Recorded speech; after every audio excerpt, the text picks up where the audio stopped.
Everyone, আসসালামু আলাইকুম। আজকে আমি আপনাদের তৈরি করে দেখাবো টমেটো দিয়ে রুই মাছের ভুনা। খুব সহজ উপায়ে টমেটো দিয়ে রুই মাছের এই ভুনাটা তৈরি করে দেখাবো। আশা করছি আপনাদের সবার অনেক বেশি ভালো লাগবে। তাহলে চলুন দেখে নিই রান্নাটা করার পুরো প্রস্তুত প্রণালী। ফার্স্টে আমি এখানে হলুদ, মরিচ, লবণ দিয়ে মাছ ম্যারিনেট করে রেখে দিয়েছিলাম। সেই মাছগুলোকে এখন একটু ভেজে নিব।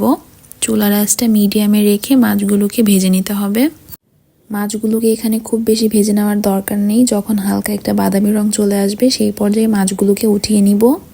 এখানে মাছগুলো ভেজে নেওয়া হয়ে গেছে। এখন এই সেম তেলটার মধ্যেই আমি 1 কাপের থেকে একটু বেশি পেঁয়াজ আর কাঁচামরিচ কুচি দিয়ে নিচ্ছি। এখন এই পেঁয়াজ আর কাঁচামরিচ কুচিগুলোকে খুব ভালো মতো একটু ভেজে নিব। অল্প কিছুক্ষণ ভেজে নেওয়ার পরে এখানে আমি 1 কাপ পরিমাণে পানি দিয়ে দিচ্ছি। পেঁয়াজ আর কাঁচামরিচ কুচিগুলোকে এখন অল্প একটু নেড়ে নিয়ে এখানে অ্যাড করে দিব মশলা।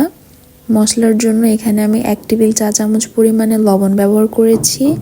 দিয়ে দিচ্ছি 1 টেবিল চা চামচ পরিমাণে লাল মরিচের গুঁড়ো, 1 টেবিল চা চামচ পরিমাণে ধনিয়ার গুঁড়ো, আর দিয়ে দিচ্ছি 1 টেবিল চা চামচ পরিমাণে হলুদের গুঁড়ো। এখানে আরও অ্যাড করছি আমি আদা রসুন পেঁয়াজের পেস্ট। এখানে আমি 3 টেবিল চা চামচ পরিমাণে আদা রসুন পেঁয়াজের পেস্ট ব্যবহার করেছি। এখন এই সব কিছুকে খুব ভালো মতো একটু কষিয়ে নিতে হবে। অনবরত নেড়ে এই মশলাটাকে এখন একটু কষিয়ে নিতে হবে। যখন খুব সুন্দর একটা কালার চলে আসবে সেই পর্যায়ে এখানে অ্যাড করে দিচ্ছি টমেটো। টমেটোটার সাথে এখন এই মশলাগুলোকে খুব ভালো মতো 2 থেকে 3 মিনিটের জন্য একটু কষিয়ে নিতে হবে।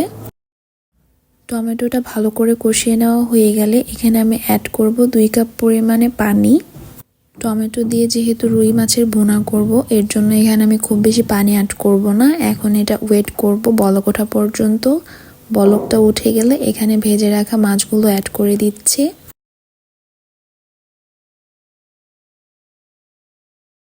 সবগুলো মাছ দিয়ে দেওয়া হয়ে গেলে এখন ঢাকনা দিয়ে ঢেকে রেখে দিতে হবে আরও 2 থেকে 3 মিনিটের জন্য।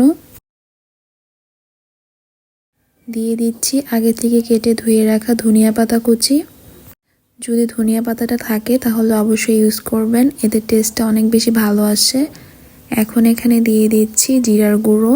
জিরার গুঁড়ো এখানে 1 টেবিল চা চামচ পরিমাণে আমি ব্যবহার করেছি। চুলার আঁচটা মিডিয়ামে রেখে 4 থেকে 5 মিনিটের মতো এখন রান্না করে নিলেই রেডি করা হয়ে যাবে টমেটো দিয়ে রুই মাছের ভুনা। এই সেম পদ্ধতিটি ফলো করে আপনারা খুব সহজে টমেটো দিয়ে রুই মাছের এই ভুনাটা তৈরি করে ফেলতে পারেন। দেখতেই পাচ্ছেন কালারটা কত সুন্দর হয়েছে, আর এটা খেতেও অসম্ভব মজা লাগে। বাসায় আপনারা অবশ্যই একবার ট্রাই করে দেখবেন। আজকের এই সহজ রেসিপিটি যদি আপনাদের কাছে ভালো লেগে থাকে অবশ্যই একটা লাইক করে আমার চ্যানেলটাকে সাবস্ক্রাইব করে দিবেন। সবাই ভালো থাকবেন। আল্লাহ হাফেজ।